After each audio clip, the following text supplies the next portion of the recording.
4వ మహాసభలు నిజామాబాద్ నగరంలో అంగరంగ వైభవంగా నిర్వహించడం జరిగింది. ఈరోజు ఈ విలేకరుల సమావేశానికి ఇచ్చేసినటువంటి మీడియా మిత్రులందరూ కూడా గుడ్ ఆఫ్టర్నూన్. ఈ విలేకరుల సమావేశానికి సంబంధించి ముఖ్య అతిథిగా ఏఐఎస్ఎఫ్ జాతీయ ఉపాధ్యక్షులు అశోక్ స్టాలిన్ గారు, అదేవిధంగా ఏఐఎస్ఎఫ్ తెలంగాణ రాష్ట్ర అధ్యక్షులు వెంకటరెడ్డి గారు, రాష్ట్ర కార్యదర్శి పుట్టలక్ష్మణ్, ఏఐఎస్ఎఫ్ తెలంగాణ రాష్ట్ర 4వ మహాసభల ఆవరణ సంఘం అధ్యక్షులు సుధాకర్ గారు, అదేవిధంగా కార్యదర్శి ఉమయ్య గారు, అదేవిధంగా ఏఐఎస్ఎఫ్ నిజామాబాద్ జిల్లా అధ్యక్షులు సుబోధ్, కోశాధికారి అమిత్ షా మరియు మా నిజామాబాద్ జిల్లా సమితి సభ్యులకు అందరికీ కూడా అందరి తరఫున మీకు అందరికీ కూడా గుడ్ ఆఫ్టర్నూన్. ఇప్పుడు ఏఐఎస్ఎఫ్ జాతీయ ఉపాధ్యక్షులు అశోక్ స్టాలిన్ గారిని మాట్లాడుతుందిగా కోరుతాం. నమస్కారం. నాతో పాటు ఈ యొక్క విలేకరుల సమావేశంలో ఉన్నటువంటి రెండోసారి నూతనంగా ఎన్నికైనటువంటి రాష్ట్ర అధ్యక్ష కార్యదర్శులకు మరియు ఆహ్వాన సంఘం అధ్యక్షులు సుధాకర్ గారికి అందరికీ కూడా వారితో పాటు మీ అందరికీ కూడా నమస్కారాలు తెలియజేస్తూ 18, 19, 20 3 రోజుల పాటు ఈ నిజామాబాద్ జిల్లా కేంద్రంలో అంగరంగ వైభవంగా అట్టాసంగా రాష్ట్ర మహాసభలు నిర్వహించుకోవడం జరిగింది. ఈ రాష్ట్ర మహాసభ సందర్భంగా 18వ తారీఖు మొదటి రోజు భారీ ర్యాలీ బహిరంగ సభ కూడా ఇక్కడ కిరీటి కళ్యాణ మండపంలో నిర్వహించుకోవడం జరిగింది. దాని తర్వాత 19, 20 తారీఖు 2 రోజుల పాటు ఈ గోనారెడ్డి కళ్యాణ మండపంలో నిర్వహించుకొని రాష్ట్ర వ్యాప్తంగా ఈ యొక్క విద్యారంగ సమస్యల గురించి చర్చించుకున్నటువంటి సందర్భాలు ఉన్నాయి. దానిలో భాగంగా నూతనంగా 69 కౌన్సిల్ సభ్యులు, 4 ఆహ్వానితులు, మొత్తము 73 నూతన రాష్ట్ర కౌన్సిల్ ఎన్నుకోవడం జరిగినది.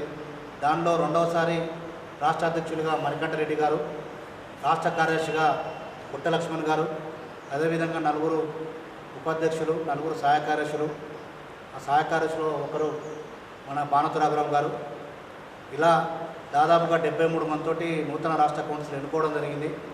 ఈ మహాసభలో కూడా సుదీర్ఘమైనటువంటి విద్యారంగ సమస్యల పరిష్కారం కోసం ఒకవైపు రాష్ట్రంలో ఉన్నటువంటి పేరుకెళ్ళినటువంటి విద్యారంగ సమస్యలను వాటిపైన చర్చించి ఒక భవిష్యత్తు కార్యాచరణను కూడా నిర్ణయించుకొని అనేక తీర్మానాలు కూడా చేయడం జరిగినది. వాటిలో ప్రధానంగా బీజేపీ 3వసారి అధికారంలో వచ్చినాక 12 సంవత్సరాలుగా ఈ విద్యారంగాన్ని అత్యంత ప్రమాదంలోకి పడివేసినటువంటి సందర్భాలు మనం చూస్తూ ఉన్నాం. 2020లో నూతన జాతీయ విద్యా విధానం తీసుకొచ్చి దాని ద్వారా విద్యా కాషాయీకరణ, కేంద్రీకరణ, కార్పొరేటీకరణ చేయాలని చెప్పని కుట్రలు చేస్తూ ఉన్నది. దానిలో భాగంగానే విద్యా కాషాయీకరణ చేస్తూ ఉన్నది. దానిలో భాగంగా మొన్న 2025 అసెంబ్లీలో వికసిత భారత్ శిక్ష అధిష్టానం చెప్పని VBSA బిల్లును తీసుకొచ్చి యూనివర్సిటీలకు ఉన్నటువంటి స్వయం ప్రాతిపత్యం దెబ్బతీసే విధంగా ఒకవైపు కుట్రలు చేస్తూ ఉన్నది.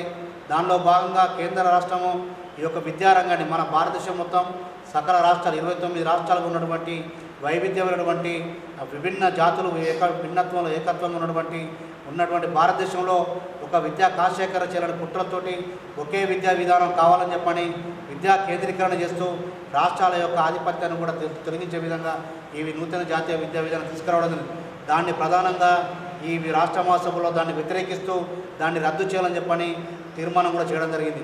అదేవిధంగా రాష్ట్రంలో మరి అనేక హామీలతోటి గత 10 సంవత్సరాలుగా బీఆర్ఎస్ చేయనటువంటి ఏవైతే ఉన్న విద్యారంగ సమస్యలు పరిష్కరించాలో, అదేవిధంగా అనేక హామీలు ఏమవుతున్నో వాటన్నిటిని పరిష్కరిస్తామని చెప్పని అనేక హామీలతోటి గద్దెనెక్కినటువంటి కాంగ్రెస్ సర్కారు మరి దాదాపుగా 2 సంవత్సరాలు కావస్తూ ఉన్నది.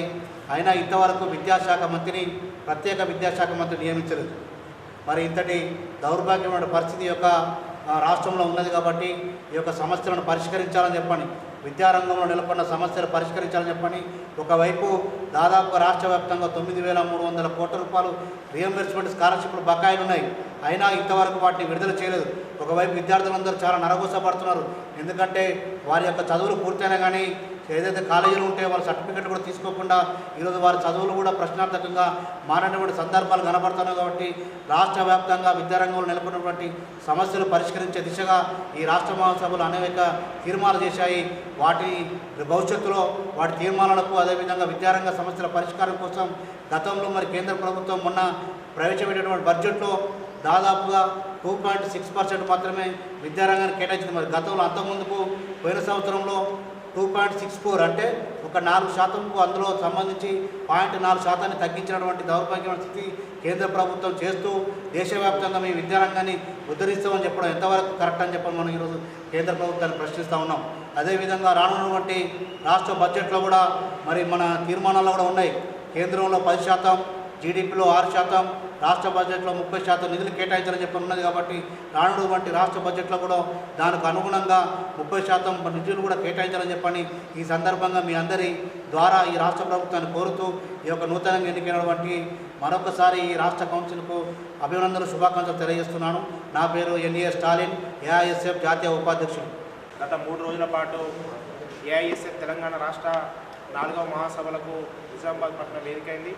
ఈ 4 రోజుల పాటు ఈ మహాసభల విజయవంతానికి కృషి చేసినటువంటి నిజామాబాద్ జిల్లా ఎలక్ట్రానిక్ ప్రింట్ వారికి ఏఐఎస్ఎఫ్ తెలంగాణ రాష్ట్ర కౌన్సిల్ పక్షాన ప్రత్యేక విప్లవ ధన్యవాదాలు తెలియజేస్తూ 3 రోజుల పాటు జరిగినటువంటి ఏఐఎస్ఎఫ్ రాష్ట్ర మహాసభల్లో అనేక అంశాలపై, ముఖ్యంగా విద్యార్థులు ఎదుర్కొంటున్న సమస్యలపై, విద్యార్థుల సమస్యలను పరిష్కరించకుండా కేంద్ర రాష్ట్ర ప్రభుత్వాలు చేస్తున్నటువంటి కాలయాపన, కేంద్ర రాష్ట్ర ప్రభుత్వాలు అవలంబిస్తున్న విద్యార్థి వ్యతిరేక విధానాలపై ఏఐఎస్ఎఫ్ 33 జిల్లాల నుంచి వచ్చినటువంటి విద్యార్థి ప్రతినిధులందరూ కూడా చర్చించి రానున్న రోజుల్లో కేంద్ర రాష్ట్ర ప్రభుత్వాలపై ఏ విధమైనటువంటి విద్యార్థి ఉద్యమ కార్యాచరణ రూపొందించాలనేటువంటి అంశంపై నూతన కౌన్సిల్ని ఎన్నుకొని ఈ రోజు నుండి రాబోయే 3 సంవత్సరాల పాటు ఈ దేశంలో బీజేపీ ప్రభుత్వం ముఖ్యంగా విద్యార్థులను, యువకులను అడ్డం పెట్టుకొని ఓట్ల కొరకు విద్యార్థి యువకులను రెచ్చగొట్టి ఇలా కేవలం ఓటు బ్యాంకుగా విద్యార్థి యువకులను వారి తల్లిదండ్రులను వాడుకుంటున్నారు తప్ప కానీ ఇలా విద్యార్థుల యువకులకు గత 11 ఏళ్లుగా బీజేపీ ప్రభుత్వం చేసింది ఏమీ లేదు.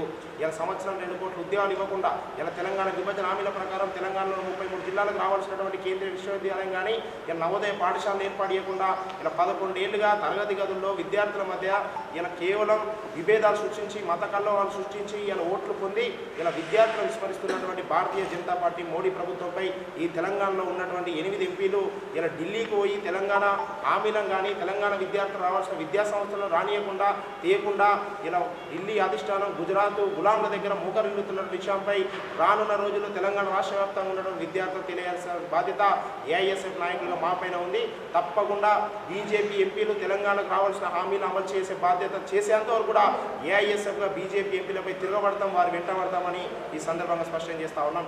రాష్ట్రంలో మార్పు రావాలి, కాంగ్రెస్ రావాలని అధికారంలోకి వచ్చిన కాంగ్రెస్ ప్రభుత్వం ఎన్నికల హామీలో విద్యార్థులకు ఎలక్ట్రిక్ స్కూటీలు ఇస్తామన్నది, ఉచిత ఇంటర్నెట్ వైఫై ఇస్తామన్నది, ల్యాప్టాప్ ఇస్తామన్నది, బడ్జెట్లో 15% నిధులు పెడతామన్నారు, విద్యకు ప్రత్యేక మంత్రిని కేటాయిస్తామన్నారు, ఫీజు బాకాయలు విడుదల చేస్తామన్నారు. ఇలా 2.5 సంవత్సరాలు అధికారంలోకి వచ్చిన కాంగ్రెస్ ప్రభుత్వం ఇప్పటివరకు విద్యార్థుల హామీలను అమలు చేయకుండా వీళ్ళ విద్యార్థుల పట్ల నిర్లక్ష్యం చేస్తూ ఉంది. ఇలా కాంగ్రెస్ పార్టీ అధిష్టానాన్ని విజ్ఞప్తి చేస్తూ ఉన్నాం.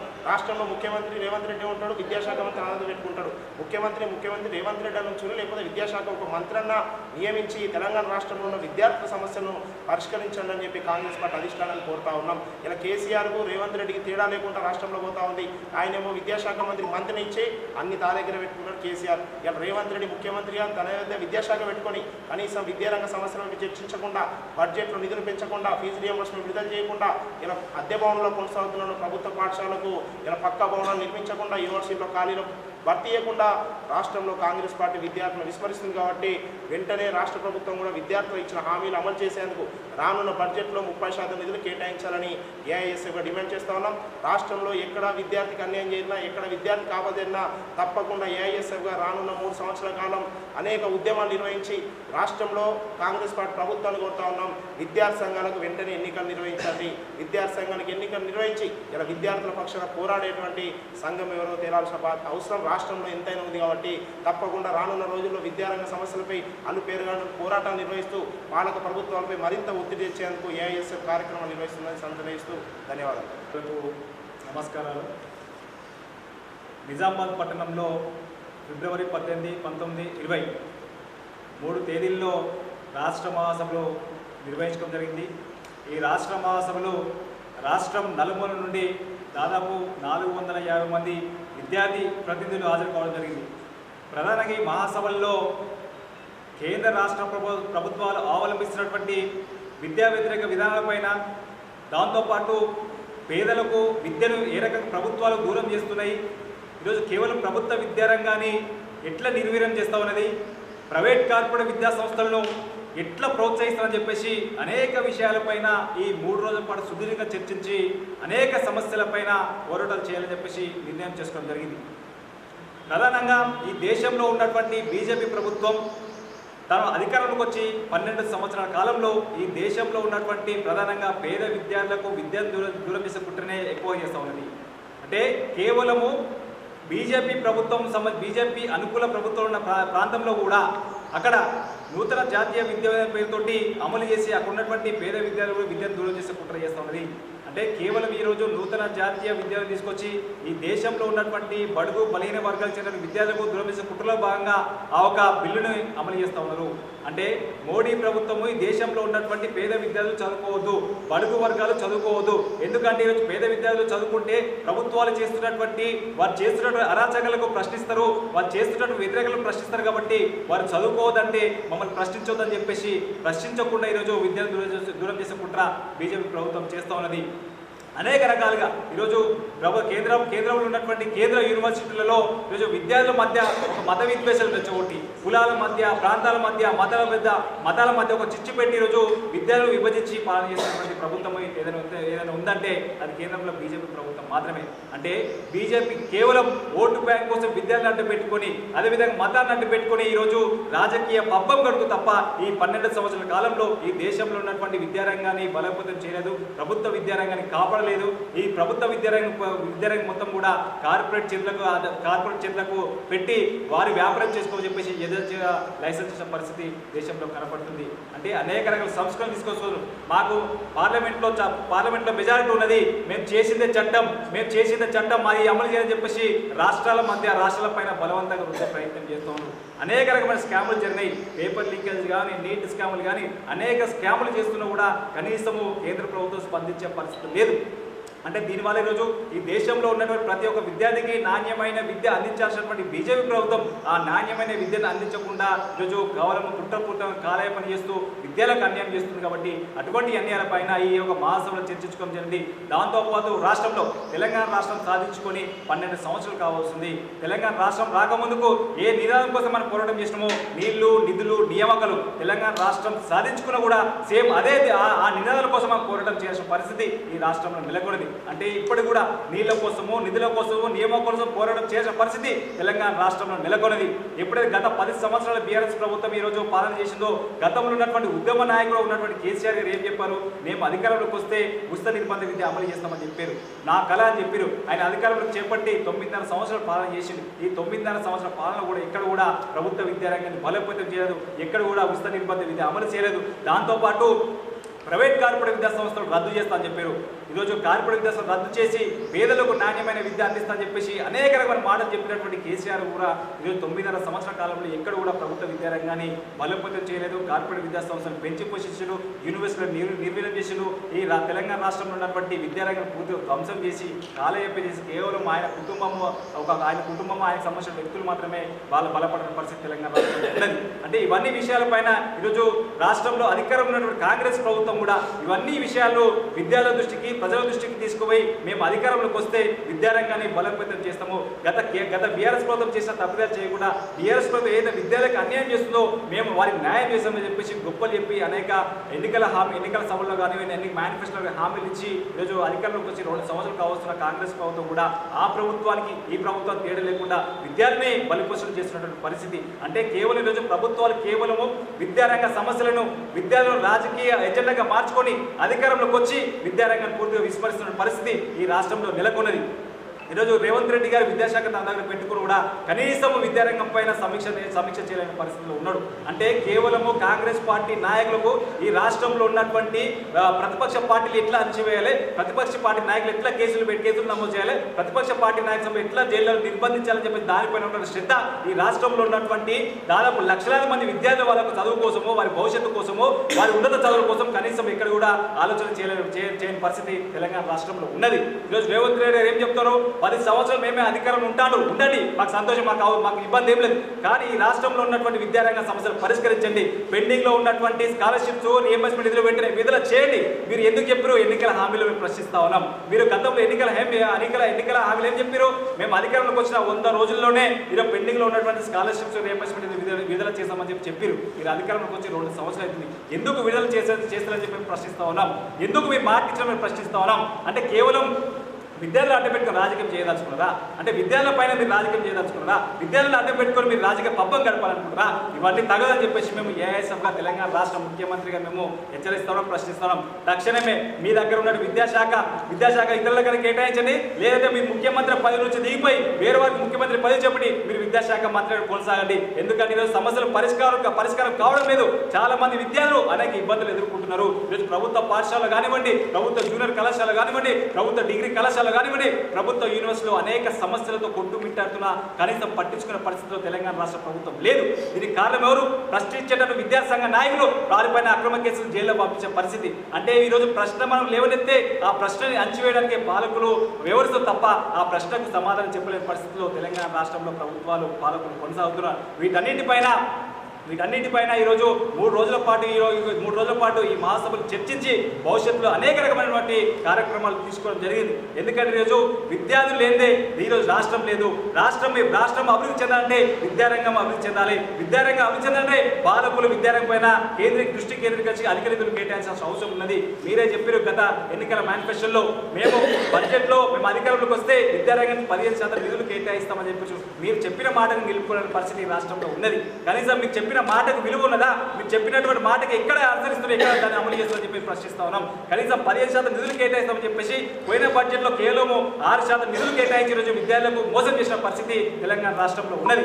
అంటే దీనికి ఎవరు కారణం? అంటే పాలకులకు సంబంధించినటువంటి అనుసరిస్తున్న విద్యా విధానాల పైన ప్రశ్నించేటప్పుడు సంఘం ఏదో ఉందంటే అది ఏఐఎస్ఎఫ్ మాత్రమే. కాబట్టి ఆ ఏఐఎస్ఎఫ్ సంబంధించినటువంటి ఈ 3 రోజుల పాటు అనేక సమస్యల పైన చర్చించుకోవడం జరిగింది. ఈ చర్చించుకున్నటువంటి కార్యక్రమాల భవిష్యత్తులో మేము విద్యార్థుల కోసం, విద్యా హక్కుల కోసం పోరాటం చేసి ఈ కేంద్ర రాష్ట్ర ప్రభుత్వంలో ఏదైతే అవలంబించిన విద్యా వ్యతిరేక విధానాలపై మేము పోరాటాలు కొనసాగిస్తామని చెప్పేసి తెలియజేస్తూ, దాంతోపాటు రానున్నటువంటి బడ్జెట్లో కూడా ఖచ్చితంగా విద్యారంగానికి తెలంగాణ రాష్ట్రంలో 30% నిధులు కేటాయించి ఈ విద్యారంగాన్ని కాపాడని చెప్పేసి మేము ప్రధానంగా డిమాండ్ చేస్తున్నాం. ఇంకొక విషయం ఏంటంటే ఇటీవల కాలంలో మనకు తెలుస్తా ఉన్నది స్కాలర్షిప్స్ రియంబర్స్మెంట్ పథకాన్ని ఎత్తివేసే కుట్ర కాంగ్రెస్ ప్రభుత్వం చేస్తుందని చెప్పేసి మా దృష్టికి వచ్చింది. నిజంగా కాంగ్రెస్ ప్రభుత్వం చిత్తశుద్ధి ఉంటే మీరు గతంలో ఉన్నటువంటి 2004లో ఏదైతే స్వర్గీయ వైఎస్ రాజశేఖర రెడ్డి పథకం తీసుకొచ్చారో ఆనాడు ఎంతో మంది బీసీలకు, ఎస్సీలకు, ఎస్టీలకు ఉన్నత విద్య చదువుకోవడానికి అవకాశం కల్పించారో అదే ప్రభుత్వం మీరు అధికారం నుండి వారు తీసుకొచ్చిన పథకాన్ని నిర్వీర్యం చేసే ప్రయత్నం చేస్తా ఉన్నారు. అంటే మీరు మాట్లాడితే ముఖ్యమంత్రి గారు మాట్లాడితే ఇందిరమ్మ రాజ్యం అంటారు. మరి ఇందిరమ్మ రాజ్యంలో విద్యార్థులు అనేక సమస్యలు ఎదుర్కోవాలా? అంటే ఇందిరమ్మ రాజ్యంలో తీసుకొచ్చే పథకాలకే తూట్లు పొడవాలా?